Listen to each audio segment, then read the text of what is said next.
Sí, estoy escuchando bien, estoy escuchando Perfecto, bien. compañero, muchas gracias por aceptar la invitación. Estamos, como usted sabe, en el ciclo del Plan Inca.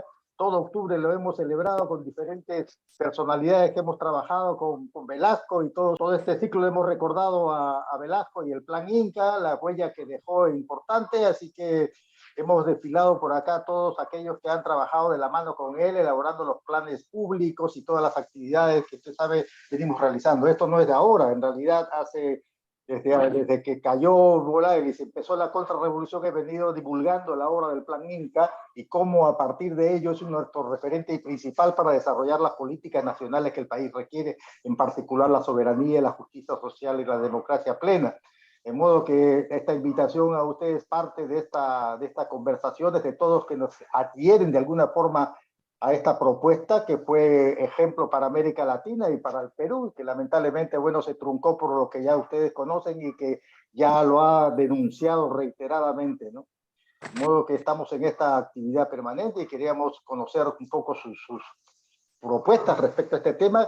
Ya la sabemos, efectivamente, usted ha hecho referencia mucho a esta época, que la recordamos todos, pero nosotros hemos estado casi solitarios, así que con usted es una buena compañía, porque como sabe, de la derecha y de la izquierda nos han bombardeado siempre respecto a este tema, pero mantenemos siempre nuestra posición y creo que es un referente importante para cualquier actividad futura de cambios que el país requiere, por lo menos en términos de los derechos laborales, en la soberanía, en la independencia, en la geopolítica. Y en particular nos interesaba trabajar el tema de la cuestión militar, porque esta generación militar tuvo una presencia muy importante en el escenario y después ha decaído en lo que ya conocen y todos conocemos, en toda una degeneración de los comandantes, de los 5 o 6 que han pasado por las Fuerzas Armadas, denigrando su perfil y su estructura hasta donde ha caído ahora. De modo que queríamos tener como parte de este plan Inca una exposición de alguien que ha estado parte del ejército como ha sido la suya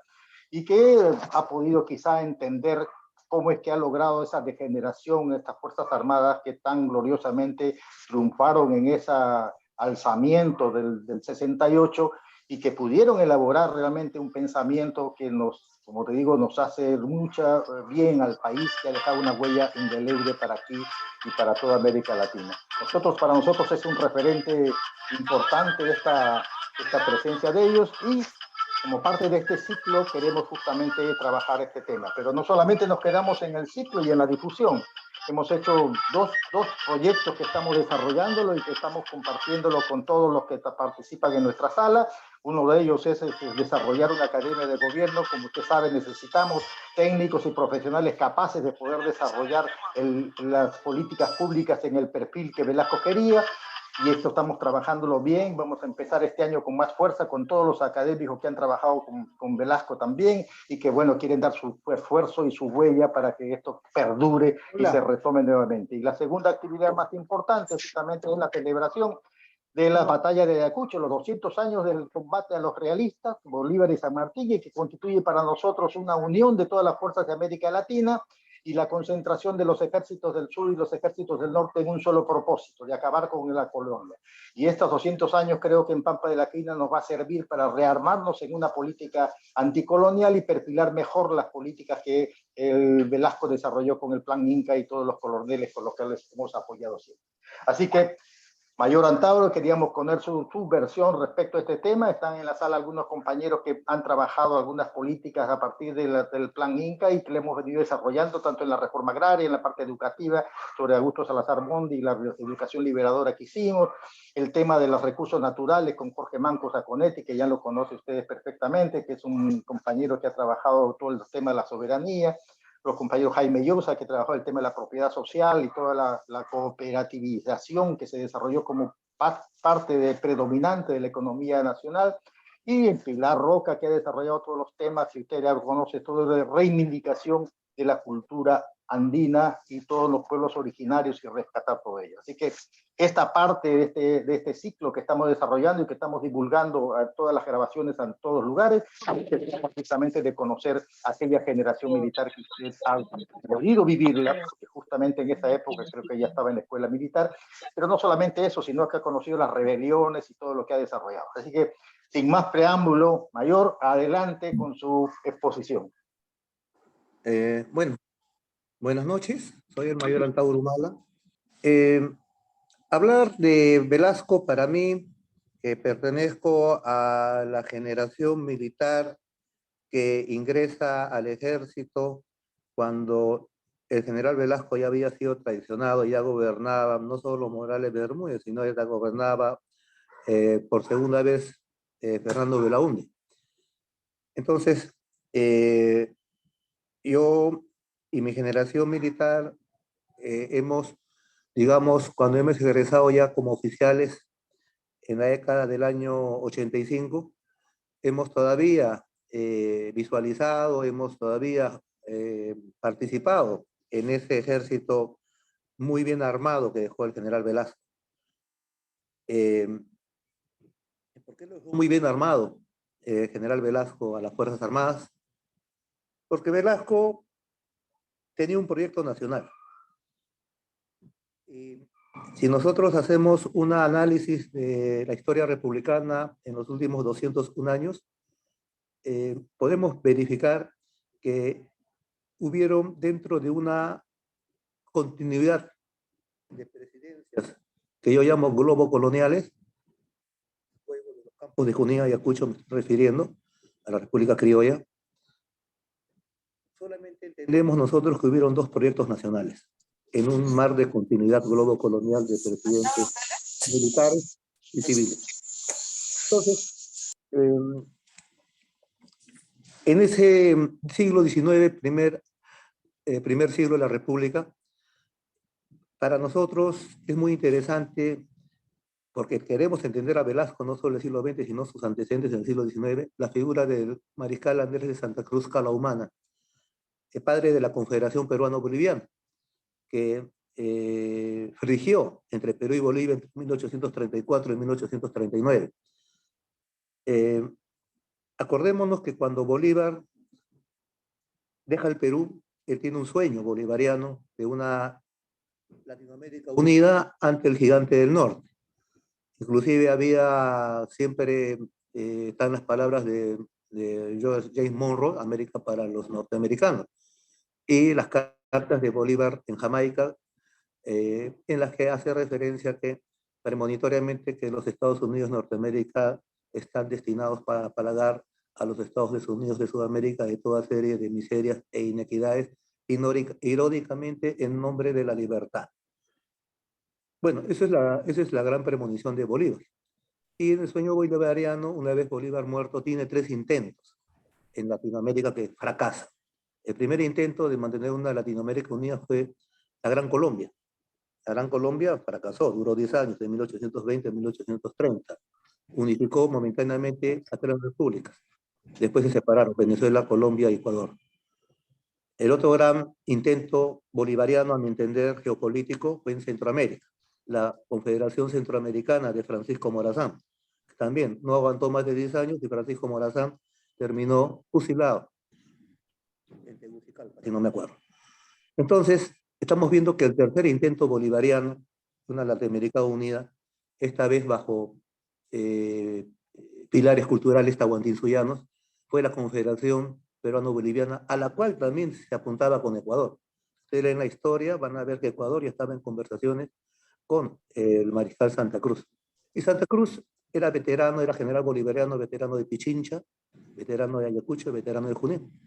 A cual general Bolívar siempre tuvo un gran respeto al Cholo Santa Cruz. Entonces, el gran enemigo histórico de Santa Cruz, ¿no? Ante una confederación peruano-boliviana que iba geopolíticamente a revertir nuevamente la hegemonía política del país sobre la dorsal andina y ya no sobre la costa, sobre Lima. Bueno, ese fracaso termina en una campaña militar. Argentina y Bolivia atacan a la confederación. Por el sur, los ejércitos de la confederación logran rechazar la invasión argentina e ingresar a Tucumán en las batallas de Montenegro e Iruya. Y en el frente del Pacífico, una expedición chilena a mando de Blanco Encalada desembarca en Arequipa, en Islay, y bueno, es derrotada o capturada, es capitulada en Paucarpata. Santa Cruz de manera muy generosa, en ese tiempo pues no había tanta rivalidad, digamos, por la hermandad americana, perdona la expedición, la hace retirarse a Chile, y esa expedición retorna nuevamente, desconocen en Chile la paz, y con generales peruanos que tienen monumentos como Gamarra, Castilla, Chenique, etcétera, derrotan ese gran proyecto nacional panandino, tahuantinsuyo, peruano, boliviano, con proyección al Ecuador. El epílogo de esa gran frustración en el siglo XIX fue 40 años después, la guerra con Chile y la campaña de la Breña del Taita Castres, mariscal de los ejércitos populares y andinos, que describen una doctrina de guerra sin cálculo ni copia, la campaña de la Breña, de la resistencia andina al 100%, que es la que verdaderamente ha dado triunfos al ejército peruano. Entonces, pasamos al siglo XX y yo veo una continuidad otra vez sin proyecto nacional, puros presidentes globocoloniales, pura continuidad dependiente de, ya no de Madrid, sino de Inglaterra, de Miami, de Estados Unidos, pero siempre dependientes de Occidente. Y ahí hay otro proyecto nacional, el general Velasco. Ahora, ¿cuál es la conexión entre el general Velasco y el proyecto nacional del Santa Cruz, la conversión peruano-boliviana? Que en el proyecto del general Velasco era un proyecto nacional que colisionaba con el proyecto nacional chileno jefaturado por Pinochet. Y justamente el ejército que yo gozo cuando salgo de subteniente era ese ejército poderoso, diseñado por Velasco, porque sabía que el proyecto nacional peruano colisiona con el proyecto nacional chileno geopolíticamente. Y esto estamos viendo que después de la batalla de San Francisco o de la batalla de Tarapacá, Chile vuelve a confeccionar planes defensivos contra el ejército peruano y mina su frontera norte. Actualmente la frontera norte chilena fue minada por Pinochet en precaución a la recuperación de los territorios irredentos que aún tiene aspiración a recuperar el ejército peruano, más aún el Velasco. Entonces, para nosotros, el proyecto nacional velasquista, que hay un plan Inca, y, y es un plan Inca que se origina en tiempos de la Guerra Fría, en tiempos de las fronteras ideológicas, y bueno, el plan Inca adopta una posición que ahorita nosotros estamos rescatando, quizás premonitoria en ese tiempo. Ahora estamos nosotros viendo que las coordenadas que más favorecen la ecuación del análisis político en el país ya no es en función de izquierdas y derechas, sino de globalismo versus etnonacionalismo. Y en ese tiempo el plan Inca, al declararse ni socialista ni capitalista, bueno, quizás en ese momento fue visualizado como una actitud muy cómoda, pero en el fondo estamos viendo que ese es el análisis que ahorita a nosotros nos parece más ecuánime para interpretar la realidad nuestra. Pero también quiero hacer una conexión entre Velasco y Santa Cruz, porque ya como lo dije, la Confederación Peruano-Boliviana es el proyecto nacional panandino tahuantinsuyo, de estirpe, digamos, castrense, porque sale de los cuarteles de esa idea, y acá quiero hacer un hincapié. Yo al estudiar la historia puedo ver que el ejército peruano es un ejército sui generis, es un ejército pionero en muchos sentidos en el país, en el mundo. Primero es un ejército que da conquistas sociales a su pueblo. ¿Cómo cuáles? La abolición de la esclavitud no es producto de una asamblea constituyente ni de una ley de un congreso revolucionario. Es un producto de un golpe de Estado, un cuartelazo, ¿no? Igual, la abolición del tributo cobrizo es producto de un cuartelazo. No salió de una asamblea constituyente, ¿no? Salió de un cuartelazo, salieron de los cuarteles plebeyos. La reforma agraria, la comunidad laboral, estamos hablando del proyecto velasquista, sale de los cuarteles plebeyos. Entonces, yo estoy dando hechos, no estoy dando opiniones, son hechos concretos, históricos. Pero también, así como el ejército peruano hace vanguardia en hacer revoluciones, también hace vanguardia en hacer contrarrevoluciones. Estamos viendo que así como tenemos a un Santa Cruz, tenemos a su costado un Salaverry. Así como tenemos un Cáceres, tenemos a su costado una Iglesia. Así como tenemos un Velasco, tenemos a su costado un Morales Bermúdez. Entonces, con Morales Bermúdez para nosotros empieza una gran tradición. Pero antes de hablar de esta gran tradición, quiero también hablar sobre el CAEM. Entender a Velasco sin entender el CAEM es imposible. Y estoy hablando del CAEM con M, CAE, Centro de Altos Estudios Militares, fundado por el general José del Carmen Marín Arista. No estoy hablando del CAEM actual, con N, Centro de Altos Estudios Nacionales, cuyo nombre, M por N, fue cambiado por Fujimori. Y también la doctrina, el CAEM nacionalista de Marín, con Fujimori se convirtió en el CAEM con N, globo neoliberal de Fujimori. Antes con Marín, el CAEM producía revolucionarios, con Fujimori produce delincuentes. Ahí está Choi Wai, todos los japoneses del Fujimorato, todos pasaron por el CAEM, toda esta hecatombe de la bajatista, todos los expertos salieron por el CAEM, globo neoliberal, de Morales Bermúdez y de Fujimori. La antítesis, la antípoda. Pero la historia del CAEM nacionalista para mí es importantísima. Y para hablar del CAEM nacionalista tengo que hablar de la guerra de 1941 con Ecuador. Y más atrás me tengo que ir. Me tengo que ir hasta la guerra con Chile. La guerra con Chile equivalió para el Perú en bajas. En ese tiempo éramos un país con 2,5 millones de habitantes. Hemos hecho un cálculo de bajas de un parte de combate, de todas las bajas que tuvo el ejército peruano, que fueron como 50.000 en ese tiempo, que era un país de 2,5 millones, que equivalen a las bajas que tuvo Francia en la Primera Guerra Mundial.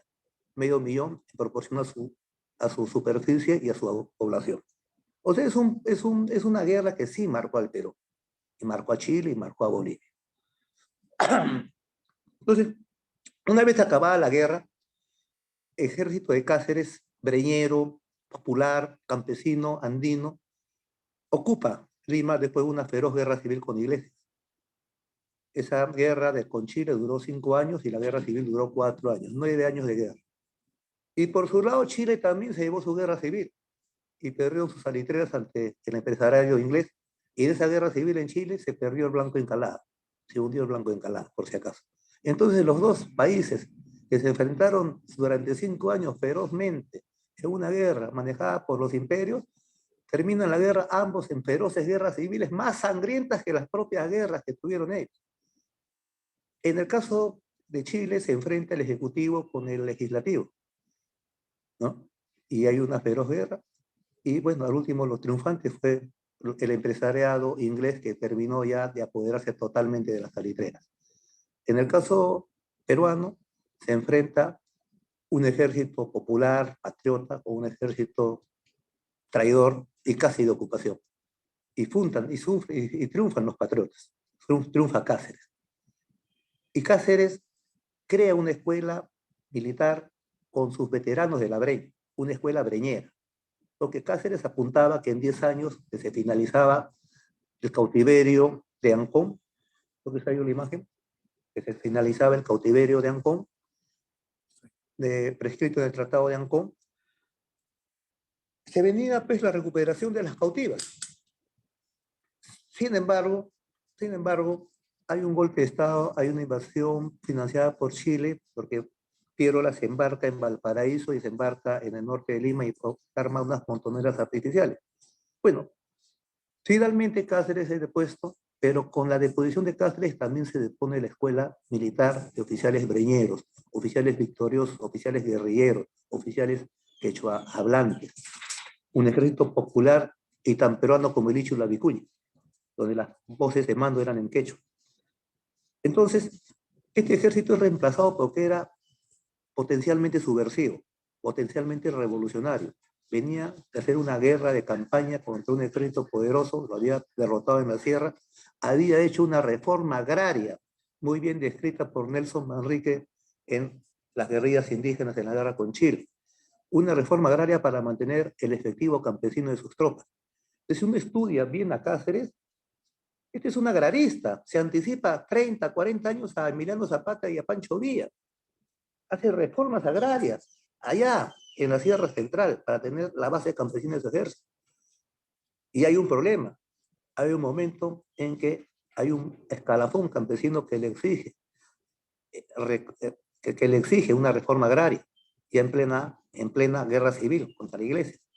Y Cáceres, para él lo principal no era la sociopolítica interna, sino la geopolítica externa, que tienen que adoptar medidas represivas contra ese campesinado, ¿no?, que empecinado en la reforma, y quizás de su visión provinciana tenían toda la razón, pero la visión de Cáceres era geopolítica y nacional. Para él primero estaba recuperar las cautivas. Entonces, así se explica lo que critica Nelson Manrique, ¿no? El fusilamiento de ciertos mandos guerrilleros. Pero yo lo entiendo también desde la perspectiva geopolítica de emergencia de un patriota como Cáceres, que había guerreado en Tarapacá y Arica y en el Alto de la Alianza, en todas las batallas. Y era un problema de seguridad nacional, de dignidad, de honor nacional. Bueno, hay mucho que discutir en esos tiempos, pero a lo que voy es de que Piero Lam contempla este ejército potencialmente peligroso, subversivo, y lo da de baja, lo licencia y trae la misión militar francesa a la Escuela Militar de Chorrillos y se tecnifica, se extranjeriza más el ejército con la doctrina francesa. ¿Y por qué con la doctrina francesa? Porque Francia venía de ser derrotada por Alemania, tenía sus cautivas, Alsacia y Lorena. Había una similitud con el Perú, que tenía sus cautivas, Arica y Tarapacá. Entonces, estamos viendo que digamos, fundación de la Escuela Militar de Chorrillos por la misión militar francesa, de alguna manera favorece a la oligarquía peruana personificada en el presidente Piero Lam entonces. Entonces se crea un nuevo colonialismo doctrinal, militar peruano, ya no en función a las ordenanzas españolas, sino en función a las ordenanzas militares francesas, con el pequeño interregno emancipador soberano de la campaña de la Breña, que sí fue un sincalco ni golpe en la doctrina militar peruana. Por consiguiente, este colonialismo moderno francés de la belicología peruana llega a su apogeo en 1933 con el conflicto con Colombia. Acuérdense que en 1933, por la cuestión de 1932, Leticia, Colombia, el trapecio amazónico, hay una guerra, Colombia. Y ahí está Sánchez Cerro, que es asesinado en plena guerra cuando está revistando las tropas reservistas que iban a ir al nororiente. Es asesinado por un militante aprista. Y comienza la represión, porque el ejército lo entendió. Si estamos en guerra externa con Colombia, no podemos aceptar una guerra interna o un movimiento o un partido que entonces era subversivo como era el APRA de los años 30. Entonces ahí comienza con este bajón, digamos, en el trapecio amazónico, es que comienza a decaer la influencia francesa. Y en 1941, 8 años después, estalla la guerra con Ecuador. Y en la guerra con Ecuador ya el Perú ya estaba adoptando la doctrina militar norteamericana, ya estaba empezando la pentagonización doctrinal en reemplazo de la afrancesación que vino con Piero. Y en esa guerra del 41 hay dos militares que destacan. Y es importante saberlo para entender al CAE. Y esos dos militares que destacan son dos generales muy famosos. Uno llega a ser presidente y otro llega a ser director del CAE y fundador. El general Manuel Odría y el general Marín. Ambos eran coroneles en la guerra del 41. Uno jefe de batallón, un batallón que se bate en la batalla de Sarumía, Odría, y el otro era jefe de operaciones, o sea que planeaba la batalla. Y este señor, este jefe de operaciones era Marín, y es el estratega. Y tan buen estratega que casi lo han de baja el generalato. El presidente Prado tiene que reponerlo, lo que Marín le explica el plan, y Prado, bueno, por lo menos tuvo sentido común, hizo caso, y se triunfan en esa guerra. Entonces salen, con mucho prestigio, salen Marín y Odría de esa guerra, ya como comandantes, como coroneles, como generales. Y uno de estos le da un golpe de estado a Bustamante y Rivero, en 1948, si no me acuerdo, y toma el poder. Y comienza abiertamente la pentagonización doctrinal y material de las Fuerzas Armadas del Perú. Comienzan a llegar las misiones militares norteamericanas, comienzan a llevar pura bibliografía doctrinal de reglamentos traducidos del inglés al castellano. Y hay una resistencia interna en el ejército peruano ante ese nuevo colonialismo doctrinal. Y esa guerra interna, esa resistencia interna la encabeza el general Marín. Entonces Odría, que lo respetaba mucho Marín, porque Marín era un líder también, pero Odría estaba ensimismado en su presidencia, echado a los brazos de Estados Unidos, le da autorización a Marín para que funde el CAE, el Centro de Altos Estudios Militares, como para que se entretenga el viejo loco, porque así lo trataban al general Marín como viejo loco en el ejército. Y este viejo loco comienza a captar a los mejores coroneles y a dar doctrina y educación, no solo en el aspecto estrictamente castrense, sino en el aspecto social, geopolítico, económico, es darle ya una nueva visión al militar. Y comienza a reclutar instructores que resultan curiosos encontrarlos en un estamento castrense dando clases a generales. Ahí lo he encontrado, entre los nombres que más me han impresionado a Gustavo Gutiérrez, el padre de la teología de la liberación. Era del staff de profesores contratados por el general Marín. Arguedas, nuestro gran escritor Arguedas, fue profesor del CAE de Marín y a muchos más, a muchos más. Entonces, obviamente Marín era un tipo de mente muy abierta. Él había sido número 1 en su promoción del arma de infantería, pero también era un tipo muy inteligente que había ingresado a la UNI, y era ingeniero en la UNI, y con máximas puntajes. Entonces era un militar fuera de serie, esos militares raros que hay, y con una visión rara y un tipo muy inteligente y muy patriota. Entonces, él, en su CAEM, que era visto como un huesero de coroneles inútiles por el general Odría, pero le daba pesa a Marín para que esté tranquilo. Marín comienza a forjar la mentalidad de los cerebros del alto mando peruano y transformándolos hacia un proyecto nacional. Y acordémonos, y acá hay un detalle muy importante, que José del Carmen Marín había sido soldado, o sea, no solo había sido cadete, antes había sido soldado de tropa. Y tuvo la suerte de haber sido de soldadito de tropa el último ordenanza que tuvo el mariscal Cáceres, veterano, en su residencia de Ancón. Cuando muere el mariscal Cáceres, el soldadito que era su ordenanza era el soldadito Marín, que 40 años después fundaría el CAEM y sería general de división. Entonces hay una conexión sanguínea, una conexión física entre Cáceres y Marín. Y a su vez, Velasco fue el alumno más destacado de Marín, porque Velasco fue de las promociones del CAEM formado por Marín. Y Velasco aplica. El plan Inca es simple y llanamente la aplicación de la currícula del CAEM nacionalista del general José del Carmen Marín, con instructores como Gustavo Gutiérrez y José María Arrias, entre otros.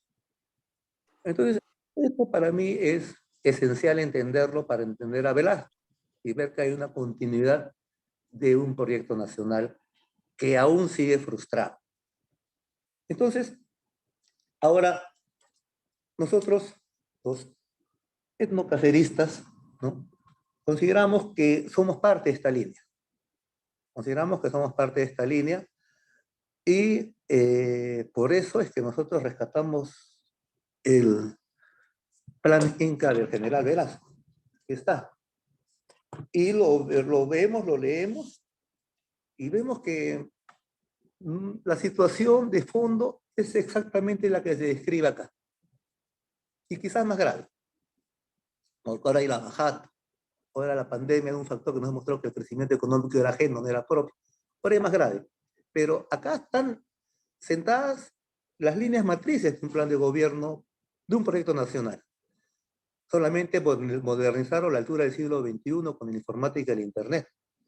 Entonces, con Velasco hay un proceso revolucionario, 7 años de revolución, y lo que más también me llama la atención es que Velasco pertenece también a la generación del año 60 de los altos oficiales del ejército que reprimen las guerrillas castristas de esos años, de esa década. Estoy hablando al MIR, estoy hablando de las guerrillas financiadas desde Cuba, de la Puente Uceda, a los Batán Mille, a toda esa generación.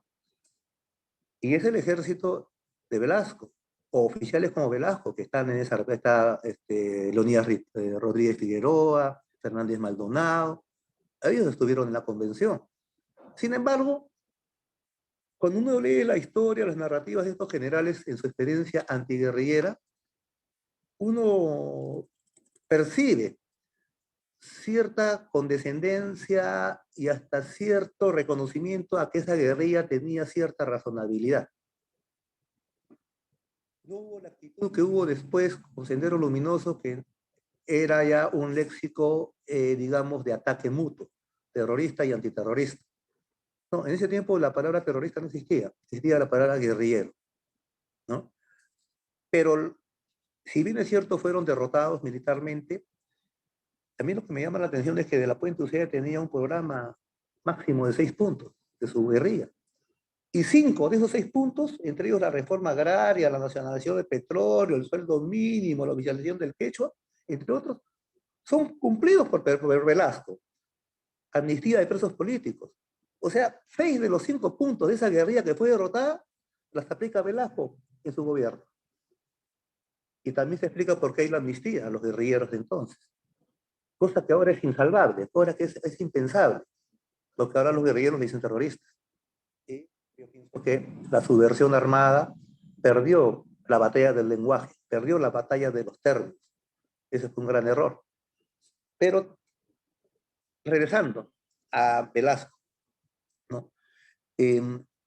Estamos viendo pues que Velasco también tuvo un gran traidor, que fue Morales Bermúdez. Y con Morales Bermúdez comienza la contrarrevolución, y derivado de Morales Bermúdez es precisamente la constitución de Fujimori y Montesinos, el actual origen de nuestro mal. Y ahí es donde se refunda el CAE. Lo refunda Fujimori. Y ya no es CAEN con M, sino CAEN con N, nacionales. CAEN, Centro de Altos Estudios Nacionales, ya no militares. Aparentemente con el nombre era mejor, pero en los hechos fue peor. Porque desde entonces el CAEN cambia radicalmente su orientación ideológica, ya no en función a un proyecto nacional, sino ya en función a un proyecto globo colonial en su función neoliberal, privatizador, extranjerizador y chilenizador. Y en función también a una constitución, que es el problema de los males, que antepone el interés nacional al interés extranjero, y contra el cual el etnocacerismo, que es heredero de Velasco, que se considera tal, se ha sublevado 2 veces, en Locumba y en Andahuaylas. Entonces, para nosotros somos consecuentes y el proyecto sigue vigente.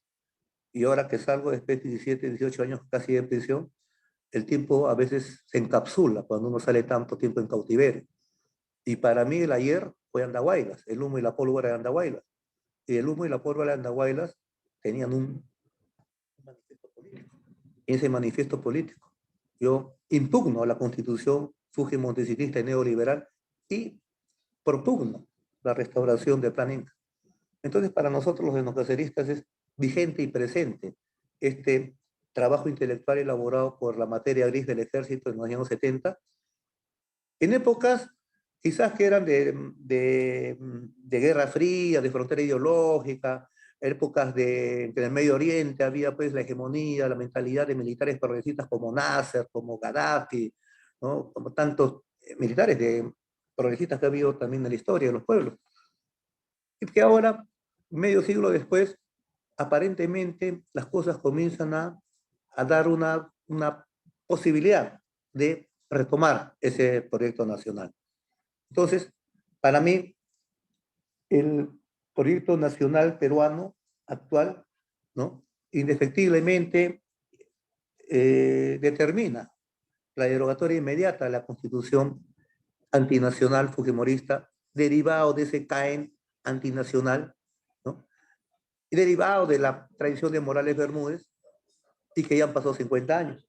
Entonces, yo considero que si nosotros dejamos esta oportunidad histórica, que se conjugan 4 factores esenciales que determinan un cambio revolucionario, un pachacutista en el Perú, como son, primero, la constitución antinacional fujimontesinista, el efecto Lavajato, que durante un tercio de siglo 7 presidentes delincuentes se han levantado del erario nacional, problema de seguridad nacional, lo que agentes extranjeros, alias inversionistas, ya sean brasileños, chilenos o cualquier otra nacionalidad, tenga durante un tercio de siglo a su merced la voluntad presidencial, es un problema de seguridad nacional, aparte de traición. Entonces, estos 2 factores, más el tercer factor, el COVID, que demostró que el crecimiento económico era una falacia, todo era un gran engaño. Y más el cuarto factor, la invasión laboral venezolana. Obviamente estos cuatro factores, que no existían los cuatro cuando hice el Andahuaylas, ahora existen los cuatro. Yo lo percibo en la gira que he hecho por el sur y que estoy haciendo, en que estamos reventando todas las plazas del sur. Existe un sentimiento nacional de cambio, un sentimiento nacional de indignación, de refundación republicana. Y esta refundación republicana, cuando yo miro hacia atrás, porque no considero que sea descubridor de la pólvora, porque las generaciones anteriores a la nuestra también sufrieron, también fueron traicionadas, también se indignaron, también lucharon y también fracasaron.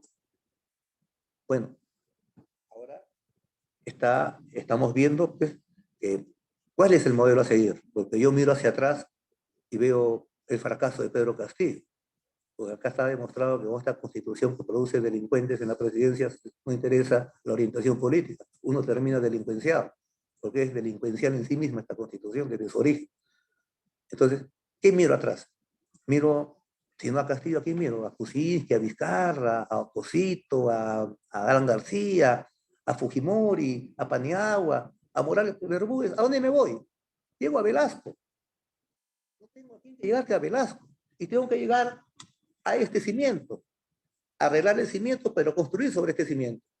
Entonces, por consiguiente, puedo terminar mi participación y agradezco porque ya creo que estamos con el tiempo. Para nosotros, los enocaceristas, y para la nueva república que yo propugno, el cimiento de planificación gubernamental base es el plan Inca del general Juan Velasco Alvarado, cuyo legado sigue vigente y cuya figura es cada vez más presente y más grande.